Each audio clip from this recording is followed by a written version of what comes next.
Good afternoon, everybody. Give it another minute or so. We got a good crowd here, over 75 people and more registered. So appreciate everybody attending.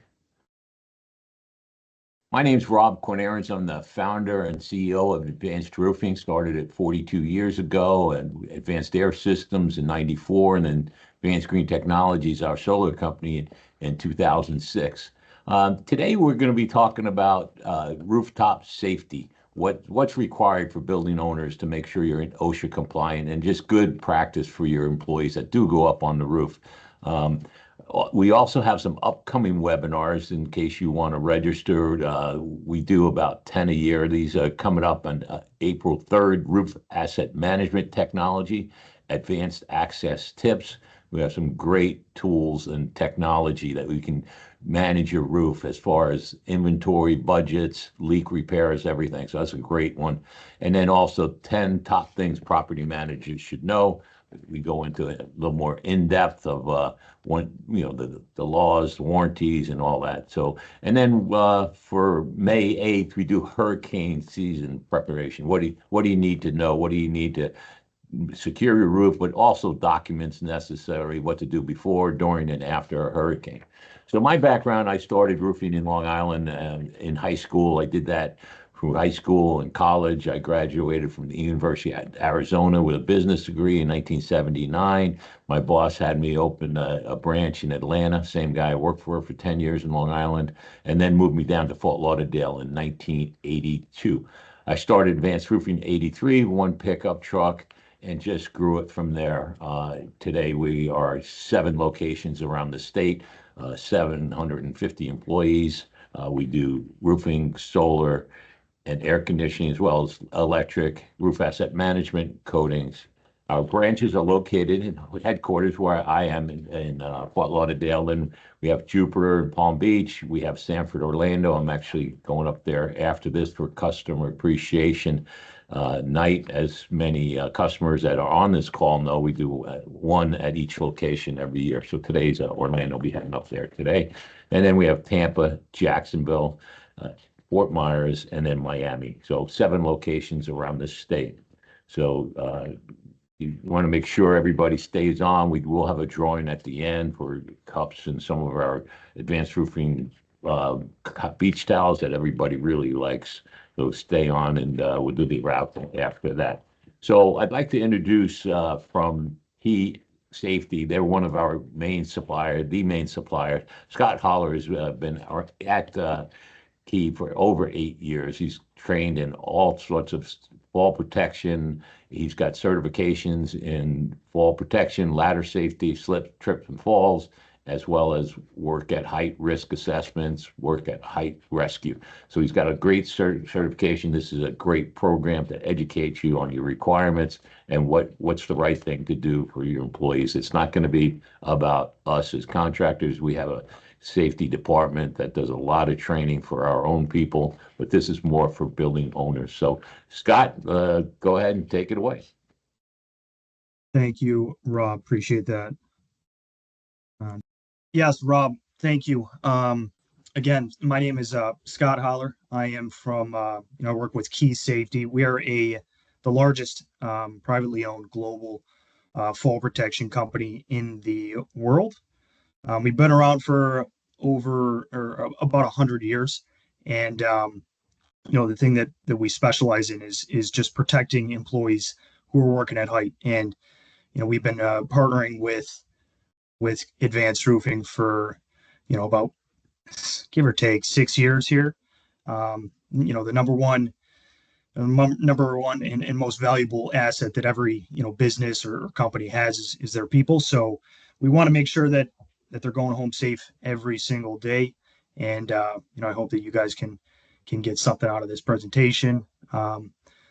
Just to reiterate, I've been with Kee Safety for over 8 years. Spent a lot of time going up on roofs, assessing hazards. That's really the nuts and bolts of what I do, is just assessing where gaps are for customers to make sure that their employees are working safely. And as Rob had mentioned, some of my training below there. So with that being said, we'll just jump right in. So what we're going to do is we're going to look at what to protect on your roof. There's really four main rooftop hazards that are the most common. So we'll look at those. We'll look at the applicable OSHA code and the reasoning behind those codes, and then we'll look at how to protect those hazards with some of our solutions and some of the most common and best safety practices there. So this picture on the right is something I want all of you to just keep in the back of your mind. Think about your own facility. The number one thing that we're going to want to do always when we have a safety hazard is try to eliminate it.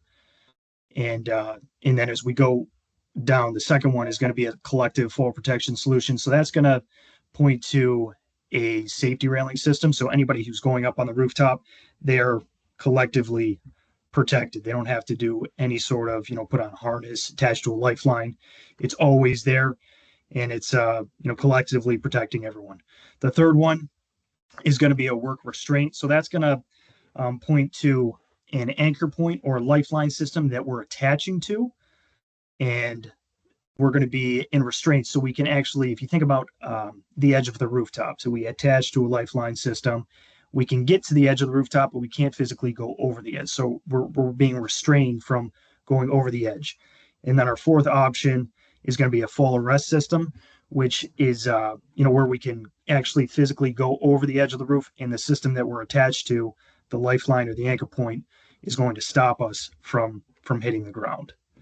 So that's from 1 to 4, what we're always going to try to do when it comes to safety hazards. The first poll that we have, what are the primary means of access to your rooftop? 55% says penthouse, main door. Okay, perfect. Anything else? Any other results? 29% roof hatch, 21% fixed ladder. Okay, perfect. Yep, those are typically the most common. And as we go through this, take a note at which which hazards we're going to address first, second, third, fourth, because there is a reason behind that, and that'll kind of start to make itself clear as we move along. So the first one's going to be our access points, and this is code 191028 subsection B34, and pretty cut and dry. It states each employee is protected from falling into a ladderway floor hole or ladderway platform hole by a guardrail system and tow boards erected on all exposed sides, except at the entrance to the hole where a self-closing gate or an offset must be used. So anytime we have a hatch that we're going up or we're using to go up on the rooftop, we have to have safety railing on both sides, two sides, and then a self-closing gate, and then the back of the hatch, protects that side, and then a fixed ladder on the side of the building. We have to have safety railing on both sides of that to protect the leading edge. And, right at the entrance, we need a self-closing gate. As we move into, this next slide here, this is something that all of you can use when you're thinking about, certain hazards that are currently on your rooftop. This is OSHA's risk assessment matrix. So on the left-hand axis, we have potential severity, and on the top axis, we have likelihood. And something that's really helpful is if we, change that to frequency of exposure. That's something that OSHA, uses very highly. So any potential severity, typically, if we're going to have a fall, that's going to be at your level 5, and then frequency of exposure is really going to rate, how much of a priority a certain hazard is, or how critical it is. So we're going to want to protect those first, second, third. So what we'd like to do is get an idea of where are we going on the roof? What are we doing? We go up the access point, we go out the man door. Where do we have to travel on the roof to get to a certain area? How often are we doing that?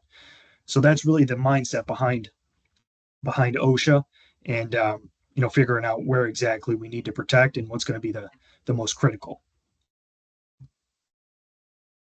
All right, as we move into this slide here, this is a really good example to get you guys thinking in a different way. So we have, the question in the bottom left is which hazards are workers exposed to most frequently? And we have our primary means of access is going to be your hatch right in the center. And then we have an air duct, on the top, which we have to service twice a year. We have the HVAC unit, which we have to service 4 times a year. Our roof drains along the edge have to be cleaned twice a year. And then we have our skylights, which we have to reseal once a year. Majority of people would say, oh, we have to go up 4 times to work on the HVAC unit, to do filters. That's the most common. But really, it's always going to be our access point, because every time we go up on the roof, we're coming into contact with it twice. So we have to go up it, and then we have to go down. So every time we have to go up for the air ducts, we have to go out for the skylights. We're always coming into contact with our access point. So that's the number one thing that we're going to be looking to protect. Whether it's a hatch, man doors are awesome. We love man doors. But typically, we're going to see a hatch or a fixed ladder. So we just got to make sure that those are protected, guys. And it's so simple. It's really easy to do.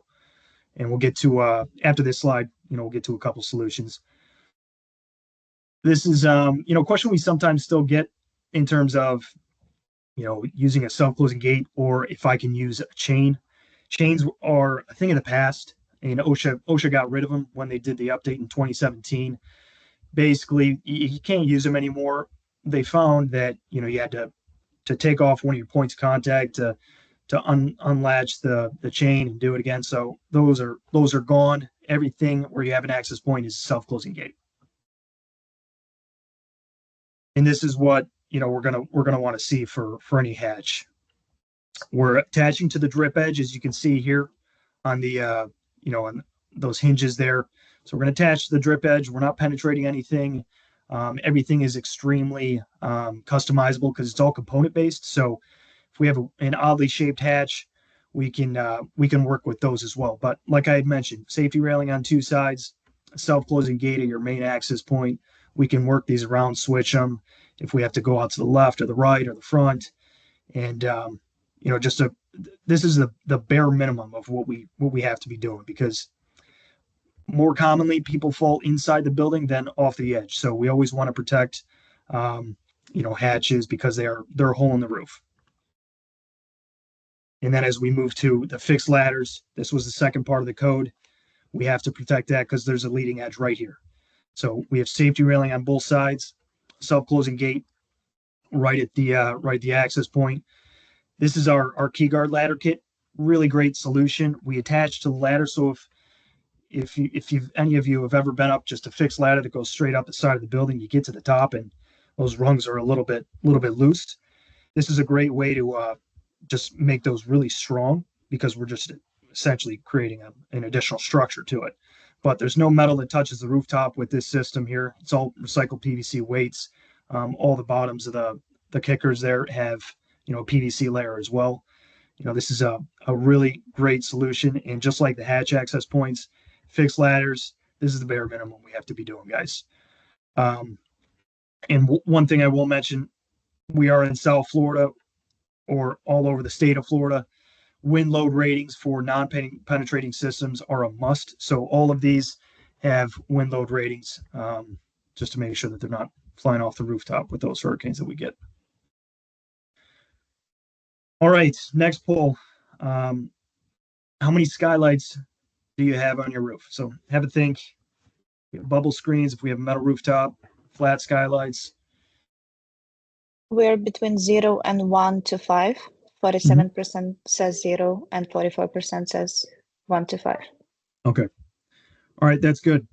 Skylights aren't thought of in the in one of the top things that we need to protect. But like I just mentioned a little bit ago, more people tend to fall inside the building than over the edge, because whenever we get up there, we know where the leading edge is, and our attention tends to drop a little bit. We get a phone call, we're carrying filters, but it just takes one trip and you fall through a skylight. Skylight's right there. So this is why we're always going to look at skylight second.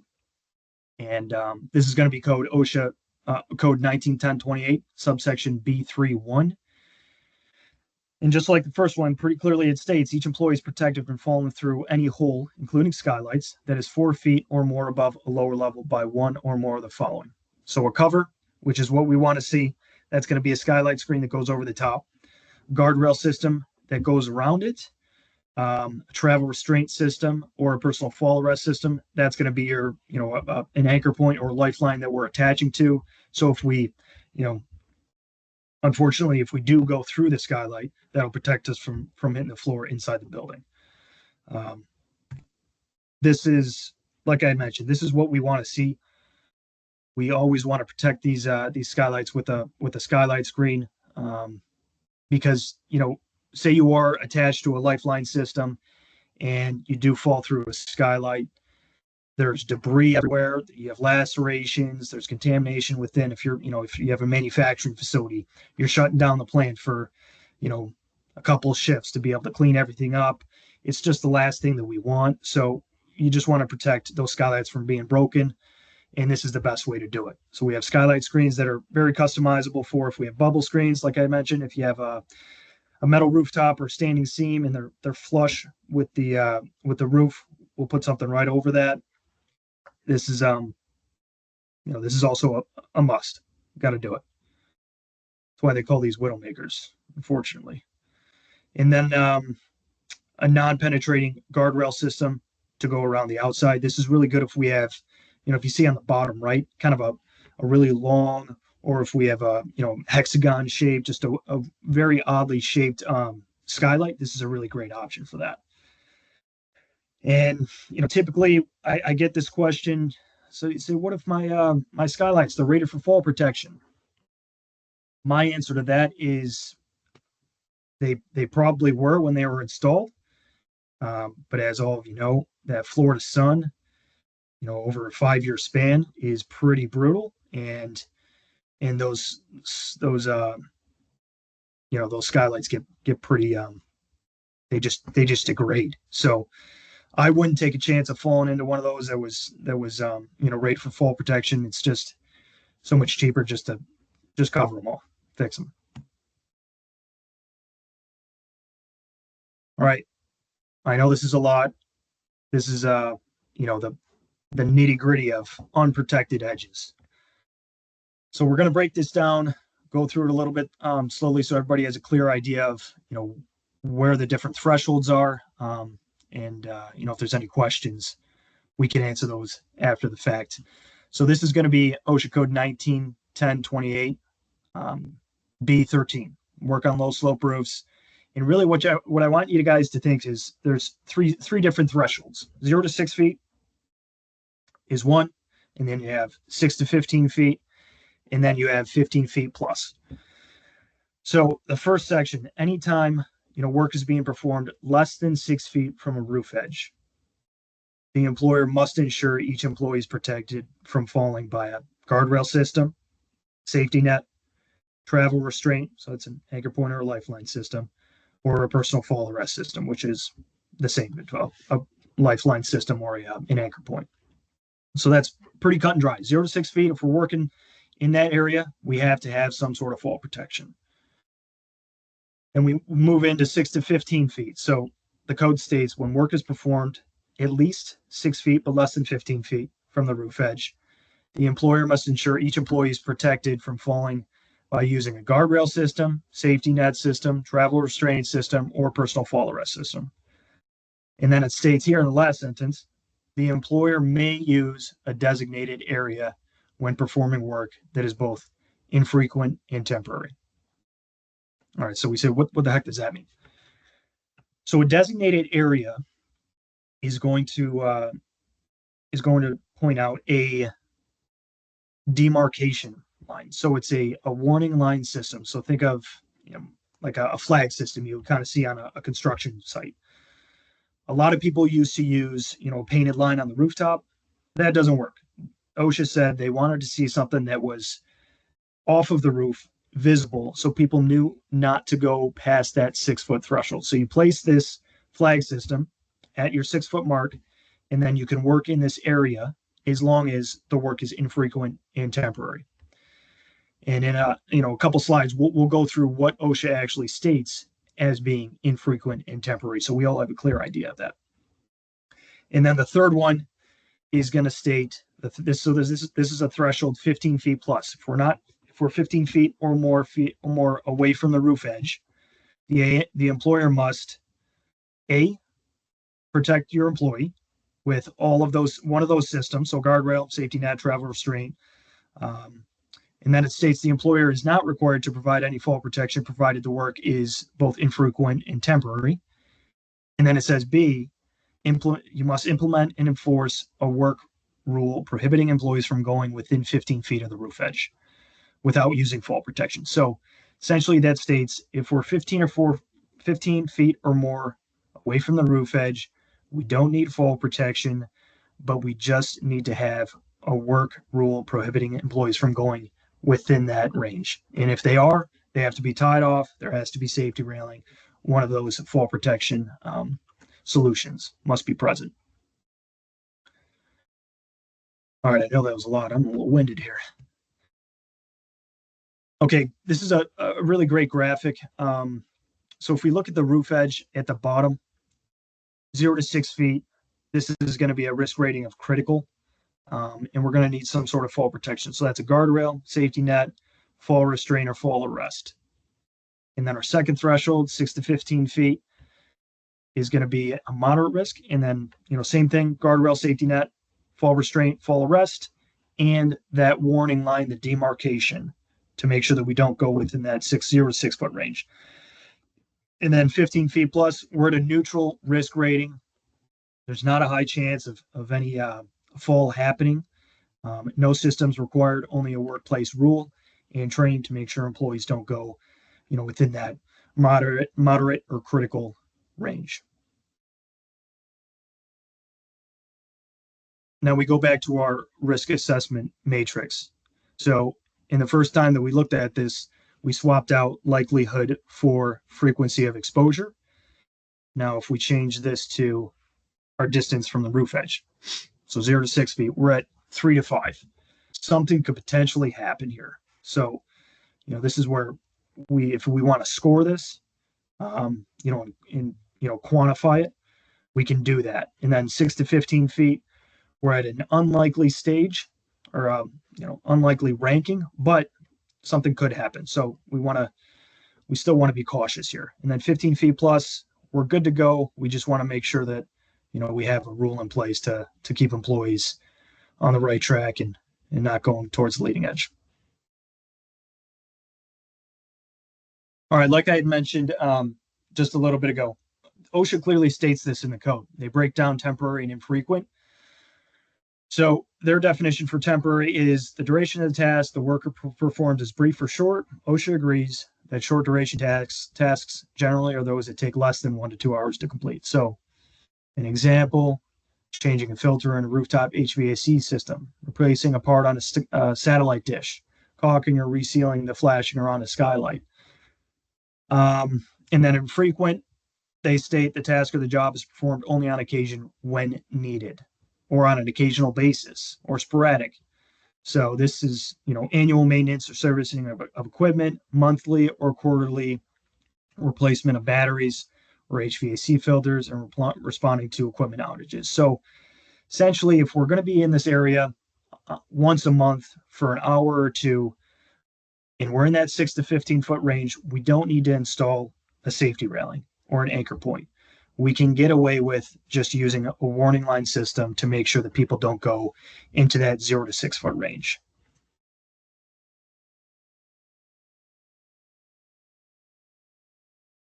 And this is, this is our key guard solution. So this is non-penetrating safety railing solution. On the right, these are, what you'll typically see for membrane rooftops.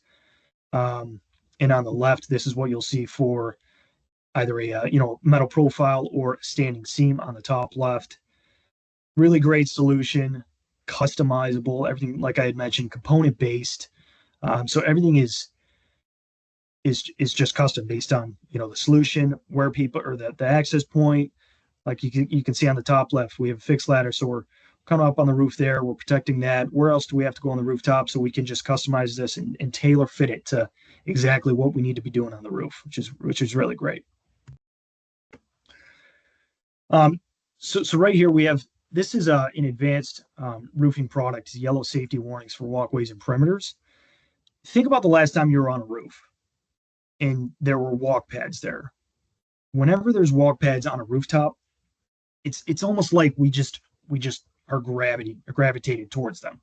So this is a really great thing to have on your roof to keep people away from that 0 to 6 foot range. Just create a walkway that goes right down the center of the rooftop, and more than likely they're going to stay on it. So this is something you can get through Advanced. It's available in acrylic and silicone options. Broadcast granules into the coating to improve traction. Comes in a bunch of different colors. Intended for use over new or existing roofs, and then a 2-pass system for high durability there. And for this is what I was talking about for a warning light system or a demarcation. OSHA wants to see it as a flag system. So, it's very visible. So this is non-penetrating, essentially just a post and a, wire cable with the flag going along to make sure that people don't go within that 0 to 6 foot range.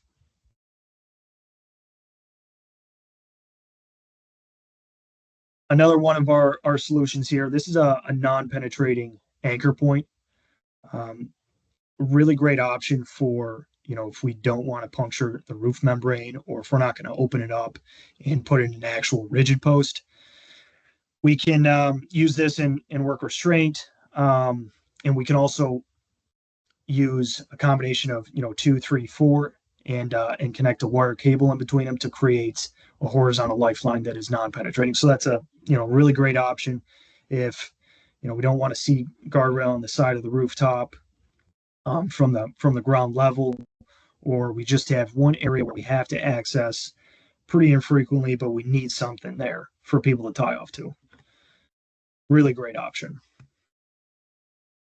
All right, moving right along here. This is our last most common hazard here, and this is obstacles. So this is OSHA's general duty clause, and it states each employer shall furnish to each of his or her employees employment and a place of employment which are free from recognized hazards that are causing or are likely to cause death or serious physical harm to his or her employees. And this is what is going to be an option for safe access to anything on the roof. And the most common thing or area where I see this is just hospitals, because a hospital starts as one building, and then there's an addition as the community expands and has a need for more. So there's just addition after addition. It just creates some chaos, with all the conduit piping going everywhere, different levels. And every time I'm on a rooftop where there's a lot of this going on, I just see all this equipment where people are climbing over. It's all dented and, broken. So we want to make sure that employees are accessing different areas of the rooftop safely and they're not going to be tripping. And B, also a way to protect the integrity and the structure of what is on the rooftop. And like you can see here, in all of our solutions, customizable, component-based, just a really great option. We could also always do, wind load ratings if we want to do completely non-penetrating, or we can mount this to the structure. So very, very flexible in terms of creating safe access.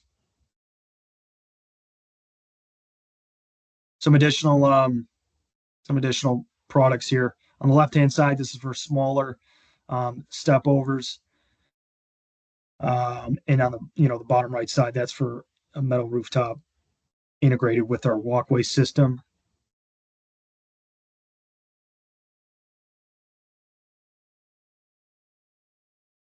And this is our key walk system with guardrail. So this is a really great option for metal rooftops that have a pretty high slope to them.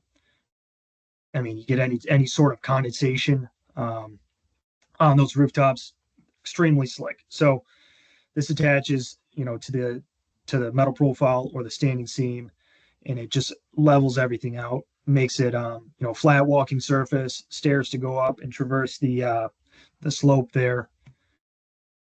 Really cool product in my opinion.